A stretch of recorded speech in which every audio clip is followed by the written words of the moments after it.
We invaded Venezuela. We didn't invade Venezuela. We hijacked a country. We hijacked the president.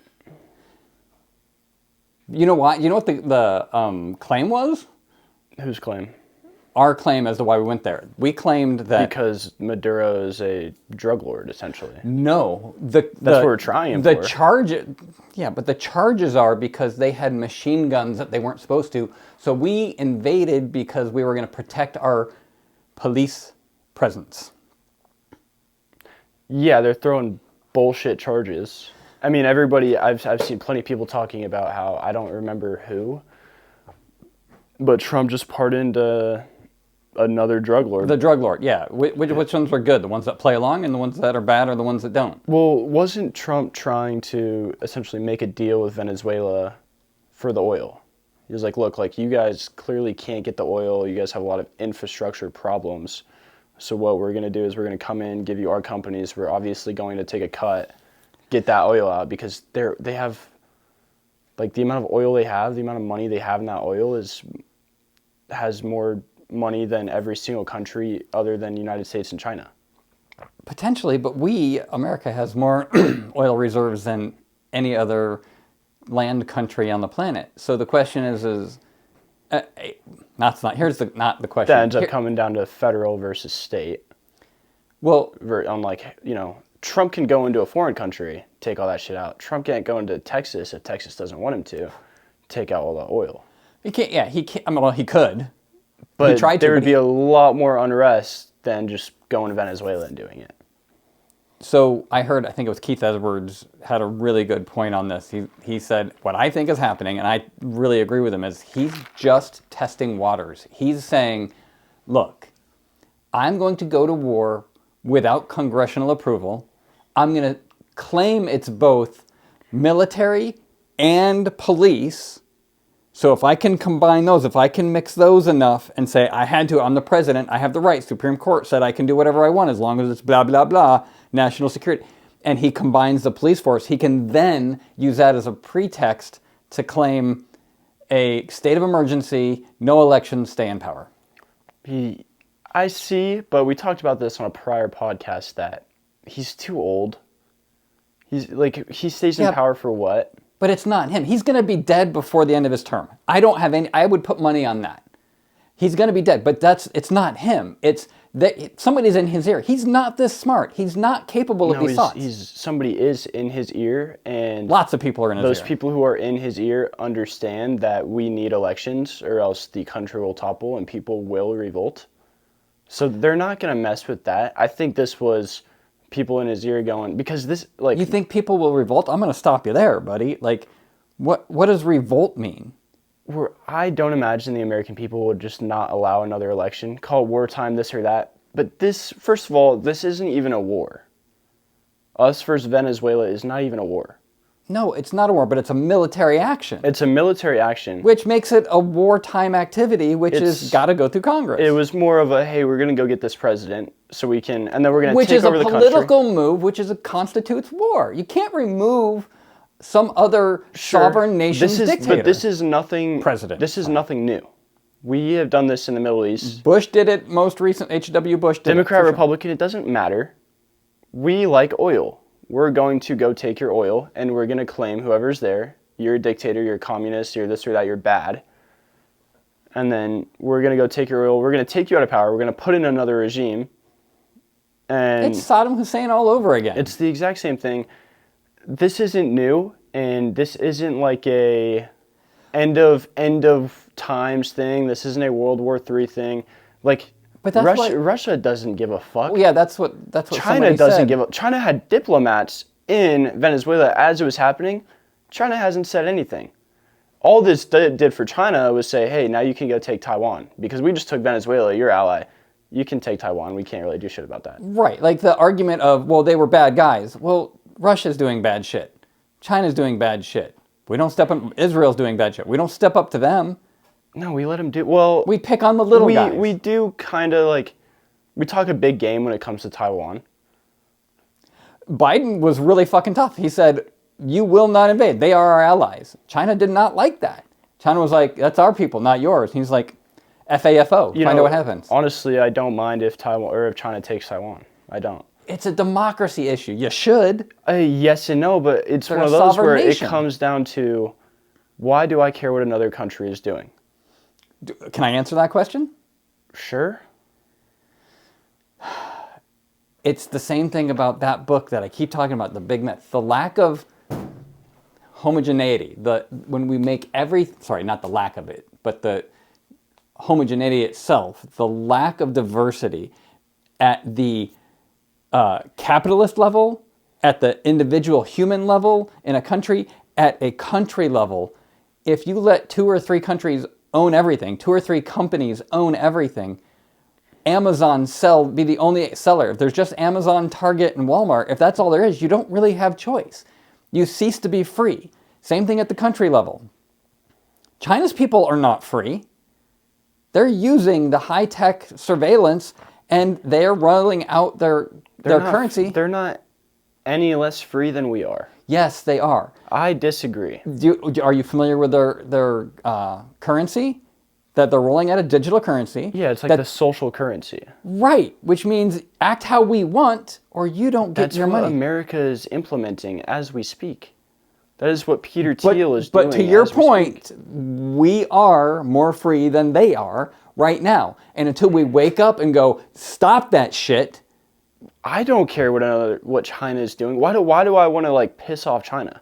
One, I didn't say piss off China. I just said you should care about what they're doing. You can brought sit there in and be pissed like, offedness. you can sit there and be like, yeah, I don't agree with that, but that doesn't mean I should step in. That's not my house. I think Maduro would argue with you, or would agree with Well, you. I don't think we should have gone into Venezuela. That's not my house. I don't care about that house. I wish that house the best. And, we can help out where we can. But America, and it would be another thing if America was thriving.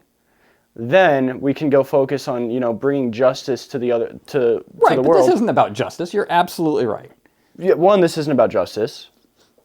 2, America is in shit. That's The economy exactly. is the worst it's ever been. We're in a recession right now. We're way past recession. We're We are actually in at a- depression numbers. We are in a very, very terrible spot that Like they're not even releasing the numbers. Technically, that we're in shows depression you. numbers. When you look at the definition of depression, we're in it. That's half the reason why I'm not the most mad about us taking over Venezuela, because of the fact that it's gonna help our economy, which is fucked up. It's not going to help our economy. Our economy needs other help because it's a distraction from our economy. Needs value. We have no value in our economy, so we get a bunch of oil. That brings a lot more value into our economy. Yeah, we steal something from place A and sell it to the rest of the world. Yeah, we can make a couple of bucks, but is that sustainable? Is that really going to help our economy? It's not sustainable, but I need to pay rent. It's a quick buck. That's like saying, I'm going to go steal from the local Walgreens so I can pay rent. It's not a sustainable thing. It doesn't help your economy. My thought process is Trump was panicking because the economy was so bad, so he was like, I need to go make a big splash and get a lot of money. That's real all fast. he ever does. You're absolutely right. I couldn't agree with you more. Yeah, he went bankrupt and then he made a big splash. That's what he's doing right now. He's a loser through and through. But if we can pump our economy a little bit, go a long You're way. talking, when you say pump the economy, my concern is that it's a short-sighted statement that says, let's just give a quick injection and then we'll deal with it later. Like, this is going to hurt us. That's what we did with a stimulus check. God help us. That'd be worse for the economy. Print more money? Yeah, it's a terrible idea. Horrible But idea. at least we're pumping in value, not just dollars. In what way? Wait, which way are we pumping in value? Like a stimulus check, we're just printing money, whereas oil Stealing is something and value. selling it? Well, Yeah. oil is value. Money is just paper. I still go back to, I'm not saying it's right, and if it was my choice, I'm not saying I would invade Venezuela, take over the president, but there's a benefit to it. there's not a benefit. There's a short-term upside. There's a short-term upside. That's not a benefit is something But that's that's the lasting. best America's going to get right now, is a little bit of short-term upside. I disagree. Well, I think that we can and have the With who we have in power, with the people that are controlling well, if our you put country. constraints on my ability to Well, logic, if we're talking about reality, this is the best we're going to get. So you're saying for the next 3 years, until we We're have another fucked. election, Well, the world is fucked because we're just going to play might makes right. We're going to steal from everybody we can, bow down to those that are bigger than us. You think that's a good idea? no. But that's where we're at. That just means we need to get the fuck out of the country. Yeah, that and spread awareness. That's what we're trying to do here, spreading awareness. You heard it here first. But once again, I mean, So- it probably does not matter how much awareness you spread. The powers that be are already comfortable in their seats. Well, let me ask you this. Take out what you think are constraints of who's in power. And let me just let me do a hypothetical. Let's assume Trump's ego is really the problem here. And It's not. well, hold on. I'm saying let's play a hypothetical. Let's assume that Trump's ego is the problem, and when he dies, and he dies in the next 3 weeks, that sane, rational people who once said Trump is a Hitler takes over. Right. And he goes, okay, I now want to do something good for the country. We were held captive by this egomaniac. So we're saying that JD Vance is. If Trump dies, We're under the assumption that Trump dies. JD Vance is. becomes a little bit more sane. Well, he can't suck the dick of a dead guy. Well, I guess he could. That would make him just slightly worse than he is now. I can't live in that hypothetical. I have no faith in JD Vance as long as he's funded by Peter Thiel. Boy, that's a sure way to get this demonetized. Yeah. I mean, but play the hypothetical. Let's just assume, and actually, let's talk about Peter Thiel for a second. I remember watching. Not. No. I want to give him some. I want to paint a slightly different picture. A while ago, he did that interview, and the interviewer threw him the softball list of questions and said, "Do you think humanity Deserves to live on. or deserves to whatever. continue?" And he hemmed and hawed and hesitated. And everybody's saying, "Oh my God, how batshit crazy!" I thought about this the other night, and I thought, what if he was being super compassionate? And hear me out. It tickled his brain in such a way that he said, "That's a really good question. Does humanity deserve to continue?" Because he's thinking humanity is so ugly, So far gone. so twisted that we allowed Trump in the presidency. He's batshit crazy. Assume this is his mindset. And AI, the race to AI, batshit crazy because we don't have international relations to a level that would make this sane. I don't know that. I mean, the most humane thing would be to get rid of humans because they really don't. If he was being super compassionate, that would explain the hesitant. Now, on a social level, what a dipshit. It was a softball question. Well, I mean, on a social level, it's ridiculous. If I was asked that question, I would also sit there and be like, do we deserve to live on? No, we do not deserve to live on. See, that's my point. And I wouldn't call you an asshole, well, sometimes, but only for certain thoughts. But that's my point, is in the right light, in a different context, you look at it from a slightly I would different say we angle. don't deserve to live on for different reasons than he would. Well, you don't know what his reasons were. He hemmed and hawed. Is he Christian? Dude, there's no way he believes in Christ. Can you fact check that? I know he's like an Israel first guy, but I thought he was also a Christian or something.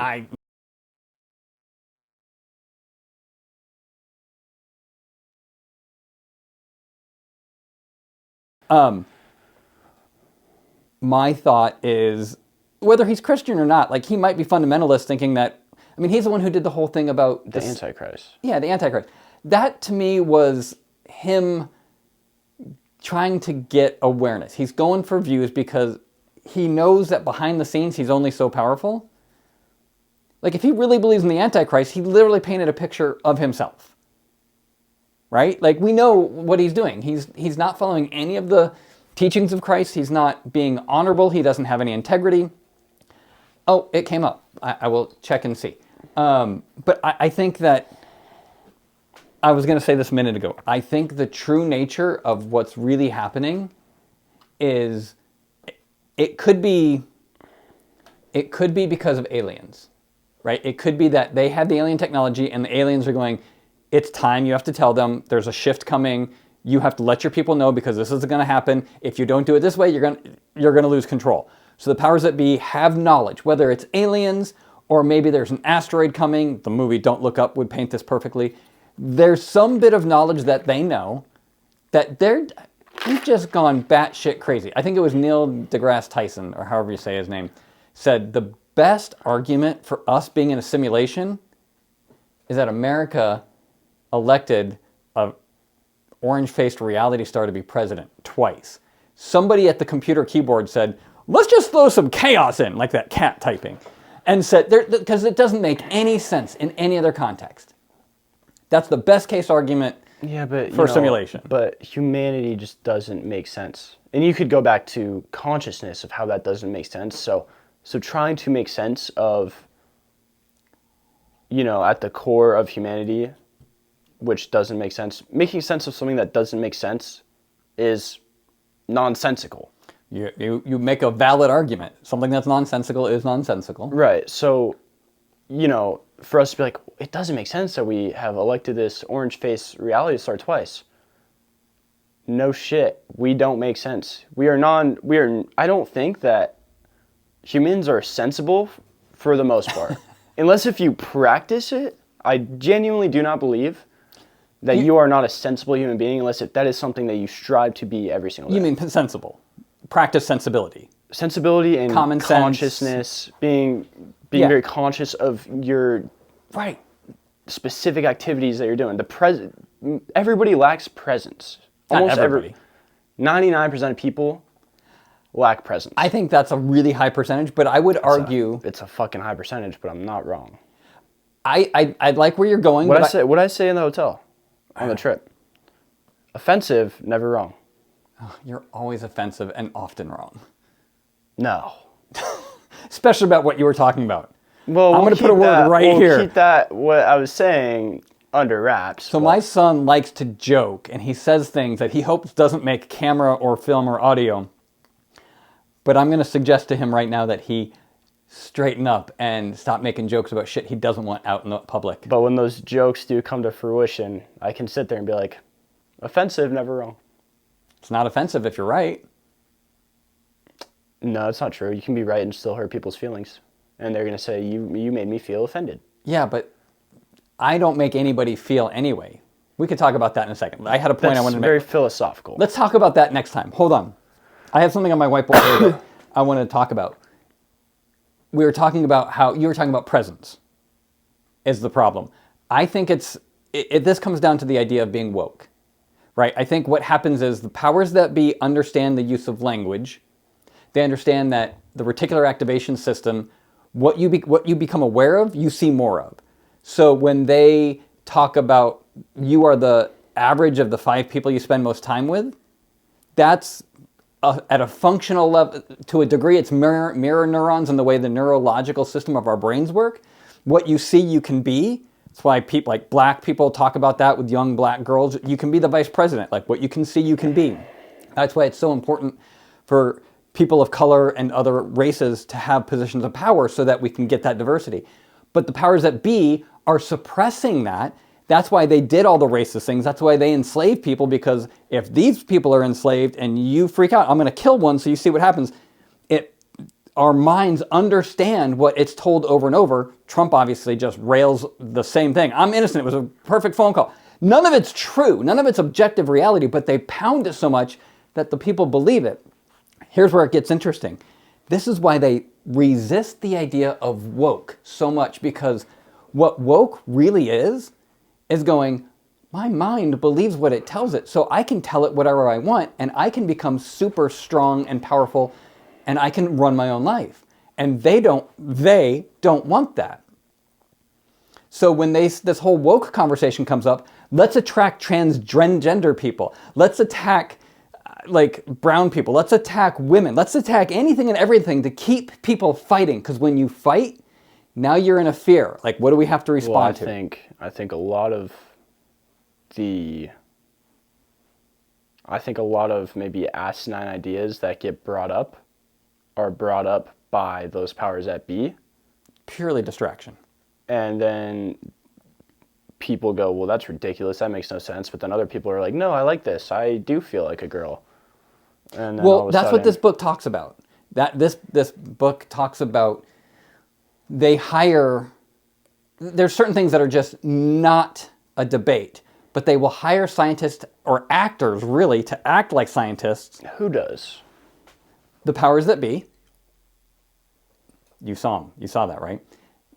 We know. No. Hold on. It's the people in power. The cigarette companies hired scientists to put out studies that says nicotine is not addictive. And they go, well, it's an open debate. Your science says A, mine says not A. Let's just keep debating. The same thing with the climate. The climate is getting warmer. That's not open for debate. But they say, well, it is open for debate. But it's not. Humans are making the planet warmer. To what degree?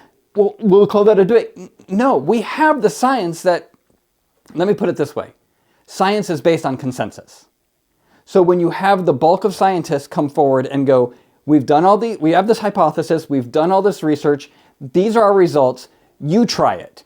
Other scientists do the same research, they get the same results, it validates it over and over. Until somebody comes along and says, I see it differently. They go, you're batshit crazy. Well, I've done this research, I've tested this, you do it. If they then somebody else does that research and they get the same result as the batshit crazy guy, and it's repeatable, that changes science. That's the function of science. But to come out and say, well, we have scientists who say that nicotine isn't addictive, but those studies are flawed. Same thing with your whole point of view about the shoddy shot in the arm. Overwhelming science says it's safe. There's a few people that have problems, but there's a few people that have a problem with peanuts. That doesn't mean that peanuts are bad. It just means a few people have problems with peanuts. So you're saying that Big Pharma was on our side. We don't have to completely get into this. No, I'm not saying Big Pharma was on our side. I'm saying the scientists that work for Big Pharma, for the most part, are good human beings, and they're doing their best to keep people safe. The people above them who mismanage those resources, including the output of their data, those are the assholes. But the scientists, those people are good. Okay, so it feels as though we've gotten a little bit off topic. Let's reel it back in. Also, let's take a deep breath. Not decaf anymore. You're pretty fired up right now. Let's stop.